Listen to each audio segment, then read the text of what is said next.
It's usually between Tokyo or Singapore that usually takes the title year after year of the world's most expensive city. After being here 5 times and spending a total of about a year and a half here, I have definitely come across some amazing ways to make Tokyo incredibly super budget friendly. Now keep in mind, this is not going to be the same budget as, let's say, going to Thailand or Cambodia or something where you get to live like a king for $25 a day. The average guidebook probably puts Tokyo at about like $300 or so for the mid-range sort of traveler. I would say you can easily do Tokyo on about $100 to $150 a day, maybe even less if you're okay with roughing it, which honestly isn't really even roughing it still, but yeah, that pretty much takes into consideration like your accommodation, your transportation, things to do, your food, so let me show you guys how. So let's start things off with your biggest expense, which is most likely going to be accommodation, depending on how long you're going to stay, obviously. But generally, if you're doing a short stay, most people choose to stay in like a regular hotel room, which is easily going to run a minimum of like $200 if you're thinking of staying anywhere kind of, you know, near downtown, near any of the main attractions. So if you are considering a shorter sort of stay, like 3-4 days to a week or so, I would highly recommend hostels. If you're traveling by yourself, then you're usually only going to be paying about like $30-40 a night, which is super reasonable. If you would prefer your own room or traveling with somebody that you can like split the accommodation with, I would then highly recommend Airbnb. It's just kind of starting to pick up steam here in Tokyo, and I would say that like the average sort of 1-bedroom apartment is usually going for like $100 to $120 a night, so that's pretty good, especially if you're splitting it with somebody. Or there is of course the option of just like getting a room in somebody's place, and that can usually be even less expensive, probably about like $60 to $80 a night, so lots of really great options. Now if you are looking to stay in Tokyo quite a bit longer, I would highly recommend, as I've mentioned in my prior videos, the guest house option, which is what I am doing. I'm in a really nice area of Tokyo. I'm in like Ebisu and Hiro, where like the average apartment is usually at least like minimum $1,800 a month. I'm paying about like $1,000 for my own room, you know, having my own apartment and paying like $1,800. The room size would still probably be the same for this area, but yeah, it would cost that much more. And I almost forgot, if you are feeling kind of brave and are going to do your research about who you're staying with, there's obviously also the option of couch surfing. I myself have not done that yet because I'm a bit apprehensive about doing something like that, and also I kind of like to just have my own space and not feel obliged to, you know, kind of be around someone all the time and, you know, be super polite, since obviously I'm staying at their place for free. But if you are the kind of person that's super outgoing and likes to meet people that way and doesn't mind kind of just sleeping on the couch or whatever just to have a place to stay, that's definitely a great option. One of the biggest misconceptions I feel people have about Tokyo is the fact that food is super expensive. While yes, they have more Michelin stars than anywhere else, most restaurants can be on the pricier side, but if you do know where to go and how to spend your money, you can definitely get so much bang for your buck. I would go even as far as to say that Tokyo is the most like budget-friendly food city in the entire world as far as like first world cities go, as giving you so much amazing quality for the price you're paying. Because keep in mind, the prices already include tax, as well as tipping is not required. In Tokyo, you can easily get an amazing high-quality meal for $10 or less. To start things off with breakfast and to keep things relatively healthy, I honestly would just recommend going to a grocery store and picking up some pieces of fruit, maybe some instant oatmeal, which is pretty easy to make, you know, no matter where you are, just add hot water. I would highly recommend, if you are looking for something fast and convenient, to just go to the conveni. There are very many. There's like Suncuss, 7-Eleven, Lawson, Family Mart. The options are endless.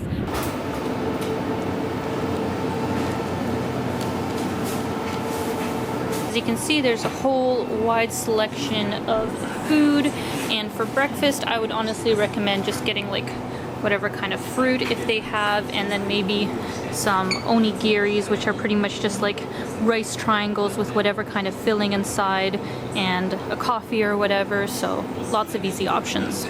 Now lunch is going to be the meal where you can try some really cool places for a greatly reduced price, because most places are super competitive with having like a really good value lunch for a really great price. So as you can see here, the lunch set is going for about like $8 to $10, which is super good, super crazy considering you get a whole big curry and a bunch of rice or naan for about $10 or so, so it's a really great price. Now with me trying my best to be plant-based while here in Tokyo, it can definitely get a bit tricky sometimes because they're not as open to vegetarian and veganism as they are in, let's say, like Toronto or something like that, but there's still definitely a lot of fantastic options you can find, especially if you're okay with, you know, a bit of cheese or eggs in certain things. Vegan is definitely a lot harder to find, but if you get like the Happy Cow app or something like that on your phone, it's definitely not that hard.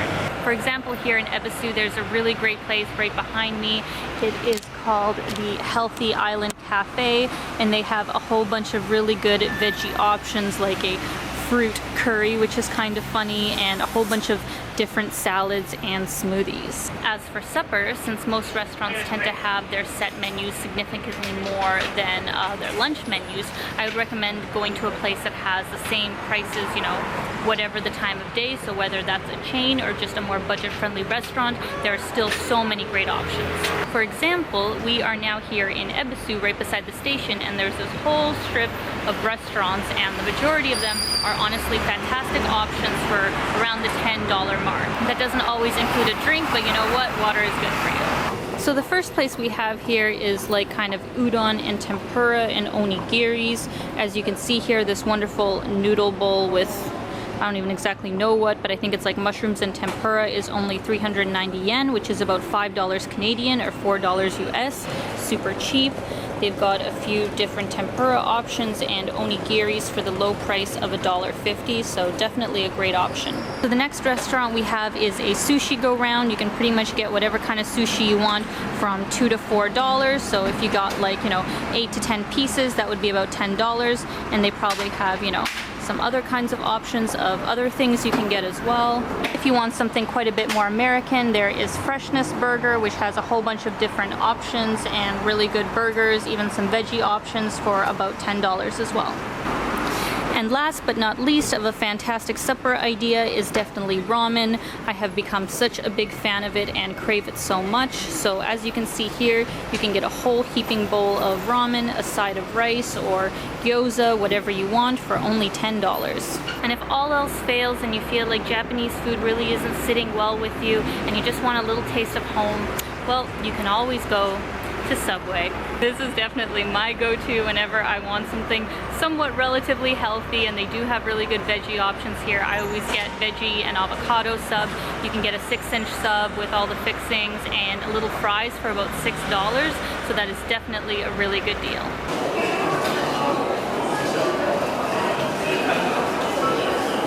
Transport goes, it's not even really a contest in my mind, because Tokyo has the most amazing train system in the entire world. Just their metro, you know, circuit is about 252 stations, and that is like the heart, the hub of the city. And it is definitely budget friendly. Usually the shorter the trip, the less it'll cost. So from a minimum of like $2 to probably about like $5 to $6 if you're going somewhere a lot farther out. Taxis in my mind are incredibly inefficient. I think it costs about like $100 to take one from the airport into downtown, whereas taking like some kind of like liner of a train will cost you probably about $15 from Narita and $10 from Haneda each way. So that is definitely a much more easy option, costs way less money, and honestly will probably get you there faster.